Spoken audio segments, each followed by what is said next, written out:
పరిశుద్ధ గ్రంథము నుండి పాత నిబంధన గ్రంథము సంఖ్యాకాండము 10వ అధ్యాయము. యెహోవా మోషేకు ఈలాగు సెలవిచ్చెను, నీవు 2 వెండి బూరలు చేయించుకొనుము. నక్షి పనిగా వాటిని చేయింపవలెను. అవి సమాజమును పిలుచుటకును సేనలను తరలించుటకును నీకుండవలెను. ఊదువారు వాటిని ఊదునప్పుడు సమాజము ప్రత్యక్షపు గుడారం యొక్క ద్వారమునెదుట నీ యొద్దకు కూడి రావలెను. వారు ఒకటే ఊదినేడలా ఇశ్రాయేలీల సమూహములకు ముఖ్యులైన ప్రధానులు నీ యొద్దకు కూడి రావలెను. మీరు ఆర్భాటముగా ఊదునప్పుడు తూర్పు దిక్కున దిగియున్న సైన్యములు సాగవలెను. మీరు 2వ మారు ఆర్భాటముగా ఊదునప్పుడు దక్షిణ దిక్కున దిగిన సైన్యములు సాగవలెను. వారు ప్రయాణమైపోవునప్పుడు ఆర్భాటముగా ఊదవలెను. సమాజమును కూర్చున్నప్పుడు ఊదవలెను గాని ఆర్భాటము చేయవలదు. అహరోను కుమారులైన యాజకులు ఆ బూరలు ఊదవలెను. నిత్యమైన కట్టడను బట్టి అవి మీ వంశముల పరంపరగా మీకు ఉండును. మిమ్మును బాధించు శత్రువులకు విరోధముగా మీ దేశములో యుద్ధమునకు వెళ్ళునప్పుడు ఆ బూరలు ఆర్భాటముగా ఊదవలెను. అప్పుడు మీ దేవుడైన యెహోవా సన్నిధిని మీరు జ్ఞాపకమునకు వచ్చి మీ శత్రువుల నుండి రక్షింపబడుదురు. మరియు ఉత్సవ దినమందును నియామక కాలములయందును నెలల ఆరంభములయందును మీరు దహన బలులను గాని సమాధాన బలులను గాని అర్పించునప్పుడు ఆ బూరలు ఊదవలెను. అప్పుడు అవి మీ దేవుని సన్నిధిని మీకు జ్ఞాపకార్థముగా ఉండును. మీ దేవుడైన యెహోవాను నేనే. 2వ సంవత్సరము 2వ నెల 20వ తేదీని మేఘము సాక్షపు మందిరము మీద నుండి పైకెత్తబడెను గనుక ఇశ్రాయేలీలు సీనాయి అరణ్యములో నుండి ప్రయాణములు చేయసాగిరి. తర్వాత ఆ మేఘము పారాను అరణ్యములో నిలిచెను. యెహోవా మోషే చేత పలికించిన మాటను బట్టి వారు మొదట ప్రయాణము చేసిరి.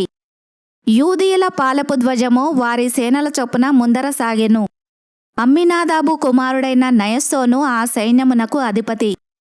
ఇశ్శాఖారీయుల గోత్ర సైన్యమునకు నూయారు కుమారుడైన నెతనేలు అధిపతి.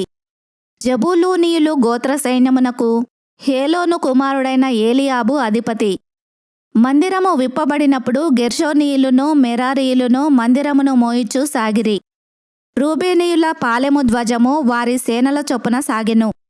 ఆ సైన్యమునకు షెదేయూరు కుమారుడైన ఎలీనూరు అధిపతి. షిమ్యోనీయుల గోత్ర సైన్యమునకు నూరీషెదాయి కుమారుడైన షెలుమియేలు అధిపతి. గాదీయుల గోత్ర సైన్యమునకు దెయూవేలు కుమారుడైన ఎలియాసాపు అధిపతి. కహాతీయులు పరిశుద్ధమైన వాటిని మోయిచు సాగిరి. అందరూ వచ్చులోగా వారు మందిరమును నిలవబెట్టిరి. ఎఫ్రాయిమీల పాలెపు ధ్వజము వారి సేనల చొప్పున సాగెను. ఆ సైన్యమునకు అమీహూదు కుమారుడైన ఎలీషామా అధిపతి. పెదానూరు కుమారుడైన గమలియేలు మనష్షీయుల గోత్ర సైన్యమునకు అధిపతి. గిద్యోనీ కుమారుడైన అబీదాను బెన్యామీనుల గోత్ర సైన్యమునకు అధిపతి. దానీయుల పాలెపు ధ్వజము సాగెను. అది పాలెములన్నింటిలో వెనుక నుండెను. అమిషదాయి కుమారుడైన అహీయేజరు ఆ సైన్యమునకు అధిపతి. ఒక్రాను కుమారుడైన పగియేలు ఆషేరీయుల గోత్ర సైన్యమునకు అధిపతి. ఏనాను కుమారుడైన అహీరా నఫ్తాలీయుల గోత్ర సైన్యమునకు అధిపతి. ఇశ్రాయేలీలు ప్రయాణము చేయునప్పుడు తమ తమ సైన్యముల చొప్పుననే ప్రయాణమై సాగిరి.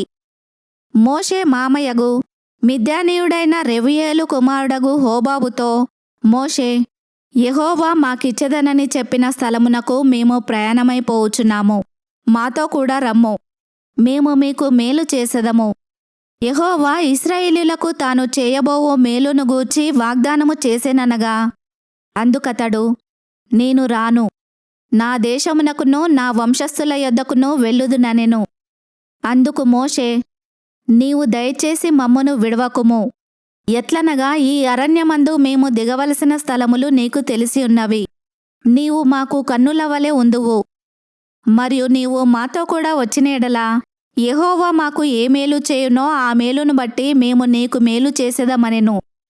వారు యెహోవా కొండ నుండి 3 దినముల ప్రయాణము చేసిరి. వారికి విశ్రాంతి స్థలము చూచుటకు ఆ 3 దినముల ప్రయాణములో యెహోవా నిబంధన మందసము వారికి ముందుగా సాగెను. వారు తాము దిగిన స్థలము నుండి సాగినప్పుడు యెహోవా మేఘము పగటివేళ వారి మీద ఉండెను. ఆ మందసము సాగినప్పుడు మోషే, యెహోవా లెమ్ము, నీ శత్రువులు చెదరిపోవుదురుగాక, నిన్ను ద్వేషించువారు నీ ఎదుట నుండి పారిపోవుదురుగాక యనెను. అది నిలిచినప్పుడు అతడు, యెహోవా ఇశ్రాయేలు వేవేల మధ్యకు మరలా రమ్మనెను. ఈ వాక్యమును విన్న మిమ్ములందరినీ దేవుడు దీవించునుగాక. ఆమెన్.